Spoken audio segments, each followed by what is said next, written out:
নমস্কার, আমি ইনামুল ভূঁইয়া। আপনারা দেখছেন নিউজ 10 বাংলা। দিল্লি এখন বিজেপির দখলে। দীর্ঘ 27 বছর পর বিজেপি তাদের ক্ষমতা ফিরিয়ে নিয়ে এলো। বিজেপি ক্ষমতায় এলো কোথায়? না দিল্লিতে, আমাদের দেশের রাজধানী নিউ দিল্লি। সেই দিল্লিতে কিন্তু ক্ষমতার মসনদে বিজেপি, অর্থাৎ ভারতীয় জনতা পার্টি। আপনারা জানেন যে আম আদমি পার্টি অর্থাৎ কেজরিওয়াল, অরবিন্দ কেজরিওয়াল বিভিন্নভাবে হেনস্থার সম্মুখীন হওয়ার পরেও দিল্লির জনতা তাকে কিন্তু ভুলে যায়নি। দিল্লির মানুষ তাকে ভুলে যায়নি, আর ভুলতেও পারবে না। কারণ যেসব ফ্রি সার্ভিসগুলো দিয়েছেন তিনি, একদিকে বিদ্যুৎ, অন্যদিকে পানীয় জল, বাসের সুবিধা, ফ্রি অফ কস্ট, আপনারা সেগুলো জানেন। যমুনা ইস্যু যেটা ছিল যে পরিষ্কার করতে হবে, নোংরা হয়ে গিয়েছে, সেই ইস্যু তিনি 10 বছর চেষ্টা করার পরেও, দীর্ঘ 10 বছরেও কিন্তু কিছু হয়নি। এবারে বিজেপি এসেছে ক্ষমতায়, তাহলে কি এবার যমুনা ইস্যু একেবারে ধূলিসাৎ হয়ে যাবে? যেই সমস্যা ছিল যমুনাতে, নোংরা যে সমস্যা, দূষণের যে সমস্যা, দিল্লিতে যে দূষণ, বায়ু দূষণ, সেই সমস্যা, যেহেতু ডবল ইঞ্জিনের সরকার দিল্লিতে, তাহলে কিন্তু হতে পারে। কিন্তু কেন হারলো দিল্লিতে কেজরিওয়াল? আপনারা জানেন যে এটা ইন্ডিয়া, INDIA একটা মহাজোট, এবং যে জোট, NDA যে জোট, সেই জোট কিন্তু কার্যকরী ক্ষমতা হারিয়ে ফেললো তাদের।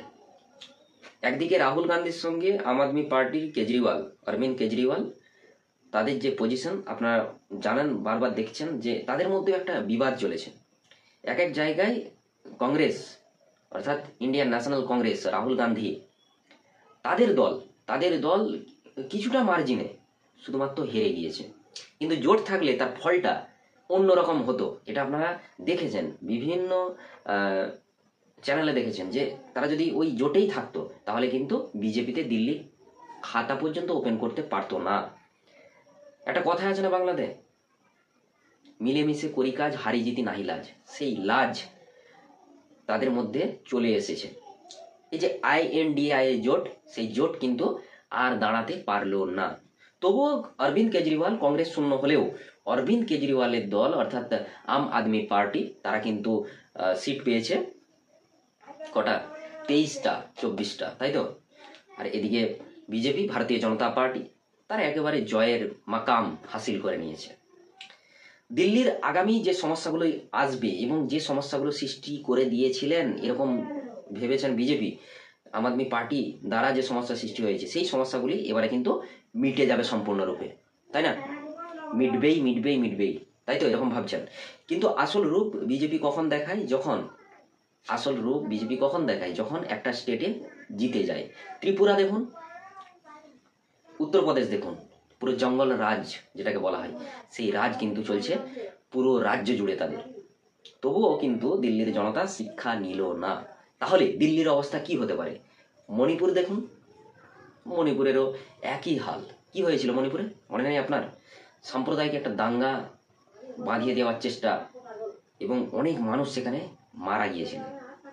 এবং আমরা দেখলাম কি, যে গতকালই মুখ্যমন্ত্রী পদত্যাগ করলেন। মণিপুর মুখ্যমন্ত্রী কিন্তু পদত্যাগ করেছেন। কুম্ভ মেলায় গিয়ে ডুব সেরে তিনি নাকি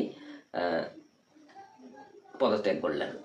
কিন্তু এর মধ্যে অনেক কিছু রহস্য আছে। কিন্তু একটাই বার্তা, যে দিল্লির মসনদে এবার কিন্তু বিজেপি, অনেকেই খুশি। বঙ্গের অনেক বিজেপি সমর্থক পলিটিক্যাল লিডার, তারাও কিন্তু খুব খুশি।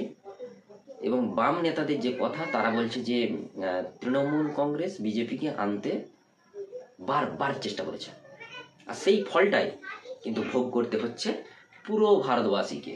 200 বছরের ইংরেজ শাসন, সেই দিকে নজর নেই। প্রাণ দিয়েছে মৌলবাদীরা। মৌলবাদী কাদেরকে বলছেন?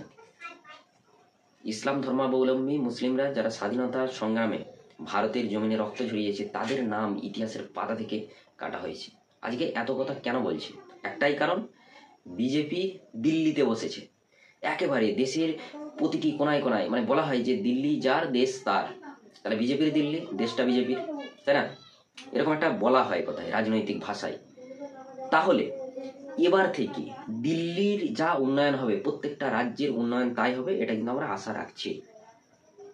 অনেক অনেক শুভকামনা ভারতীয় জনতা পার্টিকে, তারা দিল্লি দখল করার জন্য।